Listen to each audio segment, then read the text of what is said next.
Bonjour. Bonjour. C'est une opération sauvetage. Tu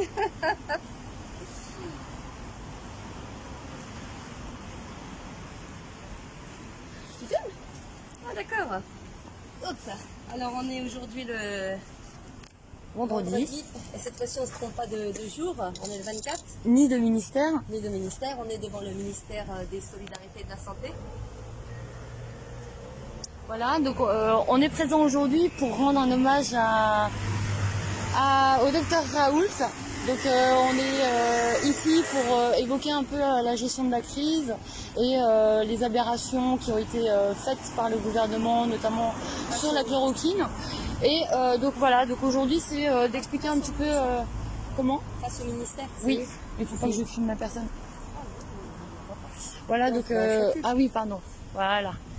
Donc l'idée, voilà, donc c'est d'aborder donc ce sujet et aborder notamment les décisions qui ont été prises au gouvernement sur l'interdiction, enfin pas l'interdiction, pardon, mais sur le classement de la chloroquine comme substance toxique et tout ce qui a découlé ensuite et les déclarations, les recommandations de l'OMS et les déclarations d'Emmanuel Macron, enfin voilà. Donc bon, on va laisser voilà. On fasse cette action aujourd'hui. Tu m'as dit que c'est parce que dans le même temps à 18h, C'est ça. À Marseille, il y allait y avoir justement une cérémonie, pas une cérémonie, mais que les Marseillais allaient devant l'IHU, c'est ça? C'est exactement ça.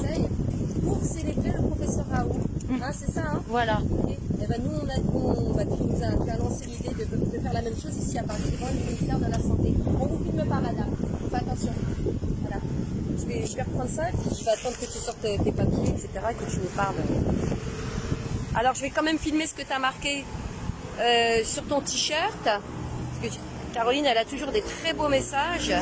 All chloroquine are beautiful.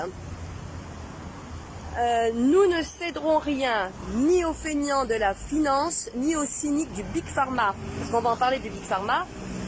Et ce signe bizarre là que tu nous as mis ici, c'est En Marche à l'envers et que tu as très habilement détourné en We Can Do It. Tu as quelque chose au dos? Alors le fameux All Chloroquine are beautiful, je l'adore celui-ci. Oh, c'est le même message quoi. En fait, c'est parce que aujourd'hui, à la même heure, à Marseille, il y a des Marseillais qui vont célébrer le professeur Raoult. Donc, on a dit, on va faire la même chose ici. On fait juste notre ça, puis après, on s'en va. Voilà, merci. On l'accroche où, la petite photo? on va la garder dans la main en attendant et on la collera quand on partira. D'accord? Oui.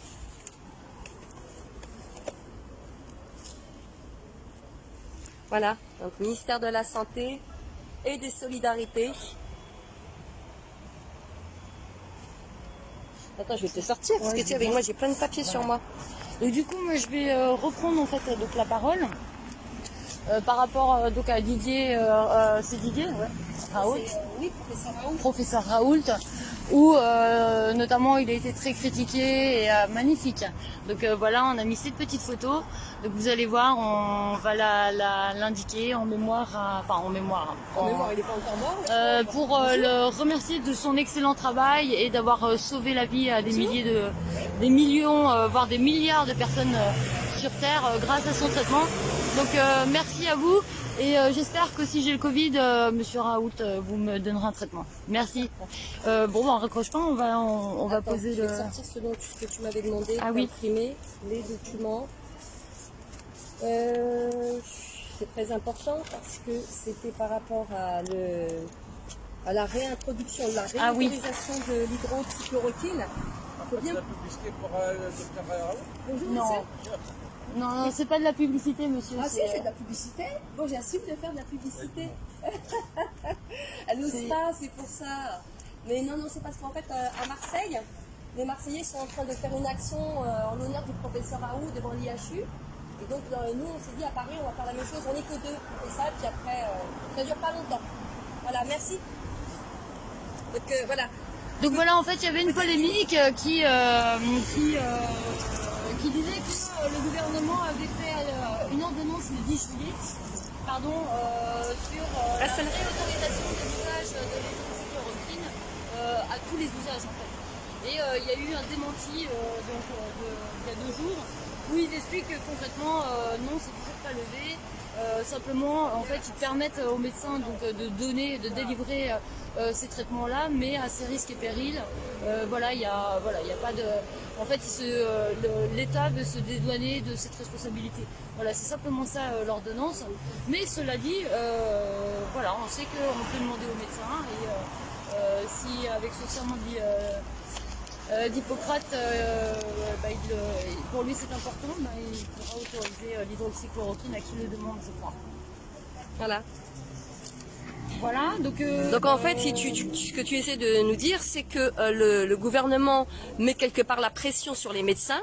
Jusqu'ici, il n'avait aucune pression pour prescrire le plaquenil à des patients, et notamment des patients qui étaient atteints de paludisme, sachant que ce traitement a aussi été utilisé dans le cadre de l'étude qui a été menée par le professeur Raoult et vis-à-vis des patients qui étaient atteints du Covid en première intention. C'est-à-dire que lui n'a pas attendu que la situation se dégrade, notamment qu'ils soient en syndrome de détresse respiratoire, pour leur dire on peut plus rien pour vous, vous allez en réa, et après la réa, malheureusement, après la réa, c'est la fin, quoi. Donc on réintroduit, mais avec une pression, et on limite le traitement vraiment à son usage, c'est ça, hein, c'est ça, à son usage initial, tout en... Il y a les catégories, tu peux peut-être préciser dans quel cadre il doit être prescrit. Je crois pas que ce soit le bon document, parce que en fait... Là, c'est l'article de presse qui dément en fait cette polémique. Justement, je te l'ai imprimé. Oui, mais en fait, on est en fait le décret. Non, c'est pas le décret, mais il y a marqué dessus normalement dans quel cadre il doit être prescrit. Je crois que c'est dans les cas de. Justement, en fait, elle n'était pas sur cette page-là. Il fallait cliquer sur un lien. Mais bon, c'est pas grave. grave. C'est pas grave, mais en tout cas, regardez et puis surtout regardez les décrets. Surtout, c'est à portée de notre main.